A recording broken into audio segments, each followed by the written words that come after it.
Hey everybody, welcome back to another video. Today I want to talk about practicing your photography, whether you think you need it or not. All right, let's go.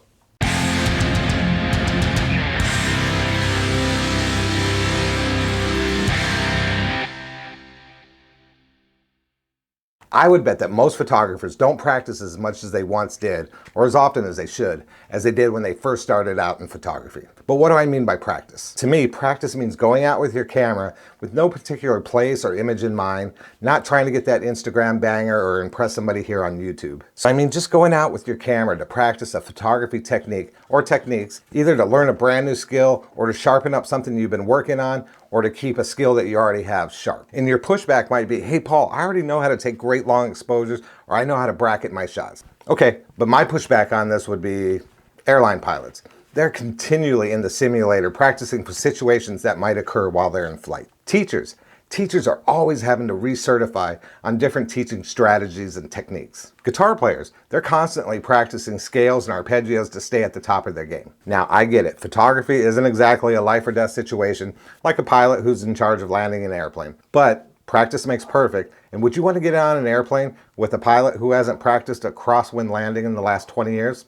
And as photographers, we're not exactly shaping young minds like teachers do day in and day out. But would you want your child to have a teacher who was still teaching strategies that were popular back in the 1970s and 80s? And this is why I compare photography to music a lot. Both are art and both take a lot of practice. When I was in music school, I was at the top of my playing ability because of the hours of practice that I put in every day. Playing scales over and over and over again, sometimes painstakingly slow, just to make sure I got the basics down before I tried to speed it up and move on to more difficult playing. You gotta learn to walk before you can run. But after I left music school, I had to commit to a certain amount of practice every single day to ensure those skills stayed nice and sharp. Now that I don't play as much, I'm not nearly as good. Now I still know the theory and I still know the techniques. It probably wouldn't take too long before I got back to a pretty decent playing level, but it would take a commitment of time to practice. Maybe not daily, maybe a couple times a week. And I think the same thing about photography. You know the old saying, practice makes perfect. You might have perfected that photography technique right now, but if you don't practice it occasionally, are you going to be ready? I mean 100% ready to capture that shot of a lifetime when it presents itself? Maybe. Maybe not. And the one great thing about practice, other than improving a skill, is it builds confidence. And confidence is definitely something that you want. Again, when you have that shot of a lifetime sitting right in front of you, you definitely want to have the confidence to know that you know that photography technique 100% and you're going to capture it every time.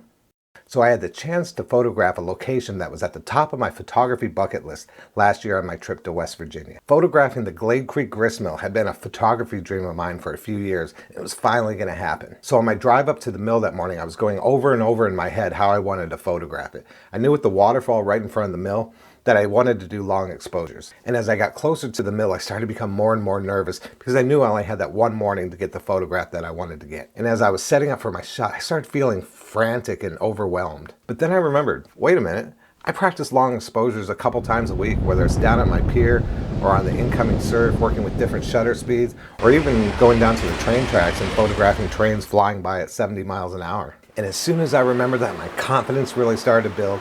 That feeling of being frantic and overwhelmed went away, and I think I absolutely nailed a couple of the compositions from the mill that morning. So the confidence and the technique come from continual practicing. Had I showed up at the mill that morning out of practice, I'm not sure I would have captured the same images that I did.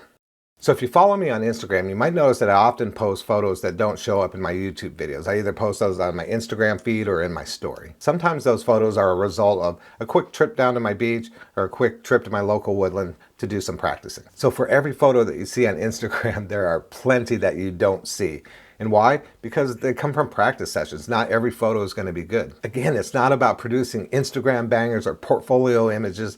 It's about practicing a skill that you want to learn or a skill that you already have that you just want to keep sharp. And a side product from practicing a lot is that every once in a while, you come up with something really good. Why? Because you practiced. And all the seascape images that you just saw came from recent practice sessions right down here at my local beach. Okay, so what else can you practice with your photography? I've already mentioned long exposures and bracketing your shots, but you literally can practice anything. So I'm out practicing something kind of random this morning. Hope you guys can hear me. It's absolutely howling this morning. The wind's about 30 miles an hour straight off the ocean. I have a trip coming up to the west coast of Florida in a couple days. Now I'm going to be shooting a broken pier that's kind of set out in the water a little bit. So I'm going to be using my 70 to 300 millimeter lens, which I don't really use that often for long exposures. I usually use my 16 to 35, which is, you know, obviously a shorter, more compact lens, and it doesn't catch the wind as much. Plus I'm going to be using my filter kit on the end of my 70 to 300 millimeter lens, so it might even catch the wind even more. Like I said, I don't normally do long exposures with the 70 to 300, so I just wanted to come out and practice that a little bit this morning so I don't get all the way over to the west coast and not know what I'm doing. Yeah, that day did not go very well. The wind was absolutely howling 25 or 30 miles an hour straight on shore off of the ocean. And out of about 40 shots that I took that morning, I only had 3 usable non-blurry images. But again, it was about practicing something that I really needed to work on to prepare myself for when it really counts. Okay, so what else can you practice? When you're around water, practice with different shutter speeds, trying to achieve different effects with the motion and the texture of the water. You can practice with your filters. I usually use a 10-stop and a 15-stop ND filter, but recently I've purchased a 3-stop, a 6-stop, plus a graduated ND filter. So I've been practicing with those since I've never really used them much. Try adjusting the height of your tripod to achieve a different perspective on whatever landscape or seascape scene that you're shooting. If you normally shoot sunrises, switch it up for a little while and shoot sunsets.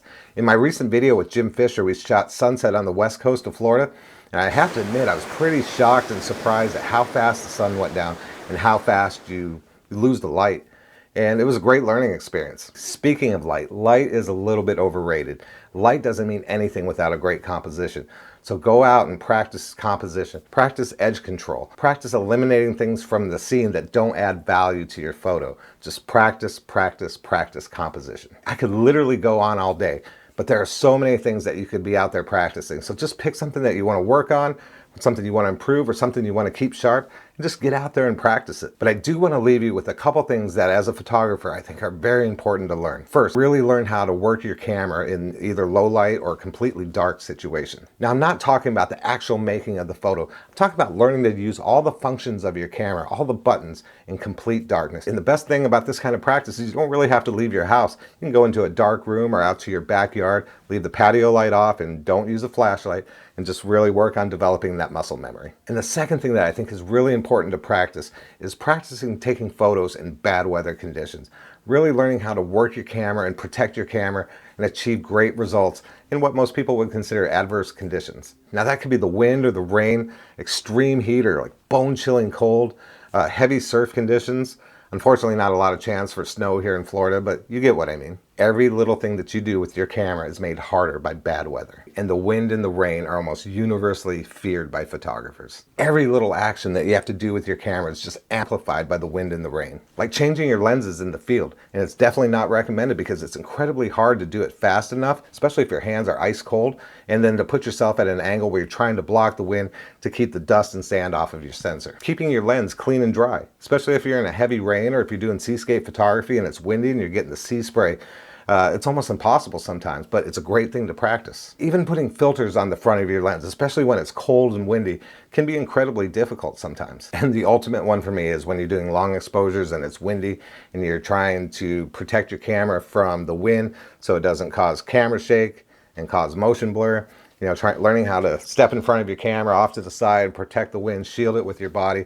All that comes with experience and all that comes with practice. All right, everybody, I think that's about enough. I think you get the point.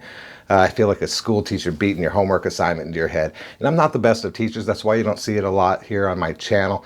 But practicing your art or your photography or your music, that's something I definitely feel very passionate about, whether you're trying to learn a new skill or just keep up an old skill. That way you're ready, if we're talking about photography, to get that great shot when the shot of a lifetime presents itself in front of you. All right, everybody, I hope you got some value out of this. Let me know in the comments below what you thought, and let me know how much you actually do practice your photography. Hope everybody's doing good out there, keeping safe, and we'll see you again here really soon. Thanks, guys. Bye.